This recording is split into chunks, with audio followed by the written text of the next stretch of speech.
Chinese characters used to be pictures. Here's a good example. This part here is like gong or wa, to speak. This represents a mouth. And these lines are sound emanating from the mouth, to speak or talk. This is forever. There's a Wing Chun system that doesn't use this side. And people write it Weng, W-E-N-G, Chun. But this means to chant forever or talk forever. The character for moon used to actually be like a quarter moon, but they modified them to make it different. Well, the reason that's important is these two characters can stand alone. Like one side's called a radical. Well, the character for Fook is the same thing. The character for Fook represents a dog. The character is like a man standing over a dog. So if you ever see, come here for a second. Yes, sir. You ever see dogs play, they do like this to control the other dog's head. Okay? So your Fook Sau is controlling. This shouldn't be, the line shouldn't be here, it should be pointing away from you.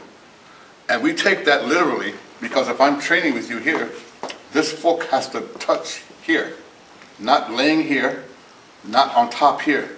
A lot of people do Chi Sau where they're just doing this, and if just do the floppy Fook Sau, floppy. See, you can't stop me. See? Now do a good Fook Sau. See, my hand gets directed away from it because Fook means to control. We take it literally. Okay? So you have to do a controlling Fook. My hand is this way, so the line goes away from my body. If it's here, it goes straight to my body. So when you see people doing this, right, it's not good Chi Sau. Also, let's do this side. If I do this, that's not a proper Tan, because Tan means to spread. So as I'm turning, I'm spreading towards your center. See? I'm spreading towards your center. There's another thing. Your elbow should be here. There's a principle across all Wing Chun systems.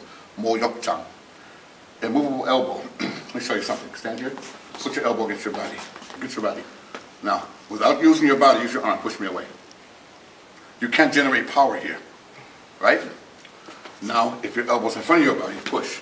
See? You can move me. So if you're doing Chi Sau and your elbow goes back to your body, put your elbow back, do it the wrong way. See? I got control now. So this is an important thing for fighting, to keep the elbow here. So when you're doing Chi Sau later on, you want to keep your elbows in front of your body, not like this. Now, we all make mistakes. I might catch myself back here, but I adjust. Okay? You don't want your elbow here because you can't generate power. Press me. I can't push here. Now let me get out here. See, I can move you now. Okay? It's an important thing to remember. Okay, let's go. Okay. As we're doing two arms, but we're going to do one for now. As I'm rotating, I'm pushing towards his center. Right? So when I'm doing the Bong Sau, I'm pushing forward with forward intent. And as I turn, I'm pushing forward and forward and forward towards my opponent. So you don't want to do this. And also, I want to have forward intent. I don't want my arm just dead in space. If I'm dead in space, strike me in the center. See? And back here, which is ridiculous. But if I'm forward, push towards me. See? I'm pushing towards you. I want to have forward intent like a compressed spring, this distance away. So when you're doing the double rotation, I'm pushing towards his center. You don't need to do it slow. I'm rotating, and I'm pushing towards his center. I'm not doing this, like driving the bus, and I'm not doing this. See? Because Tan doesn't go out that way. In Silong Tao, your Tan goes along your center line, right? So as I'm doing Chi Sau, let's do this so you can see the Tan. My Tan's going straight towards your center like in the form, right? And I'm doing a good Fook Sau. I see some people do Fook Sau like that, and this is easy to strike me. Because if my hand is flat to the floor, there's a straight path to my body. See? If it's like, if you get a Google begging dogs, and you see the paw like this, the paws, the fingers, the claws, whatever you want to call them, point to the floor, not this way. And like I said, the character for Fook depicts a dog, a man standing over a dog, controlling the dog. Excuse me. So you have to control. Just like this, I'm controlling. Okay?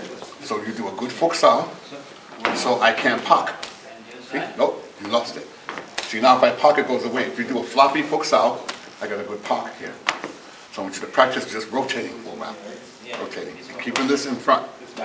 Okay? Okay? Try that for a while, okay? Thanks. is a wrong kick to my head, right? See? So if it's here, I do a bong and a tan. That's called a Fook and Tan. Don't worry about it. Yeah. Try again, right? Right? See? Now let's say this is his kick. I do a bong and a tan. This is called a Fook and Tan. If I do this, his kick may hit my finger. Yes. So you don't want to do a Bong Sau like this. A lot of people, when I first learned Wing Chun, I did the Bong Sau with the finger pointing towards the person like this. Bong and Tan are the same, a straight line. See? Not like this, not like that. You do that Bong Sau like that, you know, I got it. Yeah. You know? So why would I want to block a punch with my finger pointing at the punch, at the limb? If this was a kick, my fingers would be broken. So I point my fingers away to do a Fook and Tan. Right? So remember, you don't want to have your bong with the fingers like this either side, like this, pointing at you. Straight away. Okay? I try. Yeah.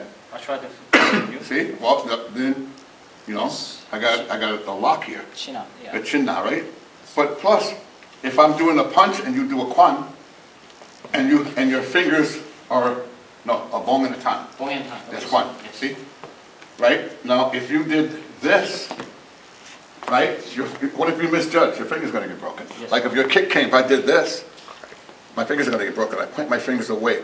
So the bong and tan are flat, like this, Yes, sir. like a bird's wing. Okay? Yes, sir. Okay? All right.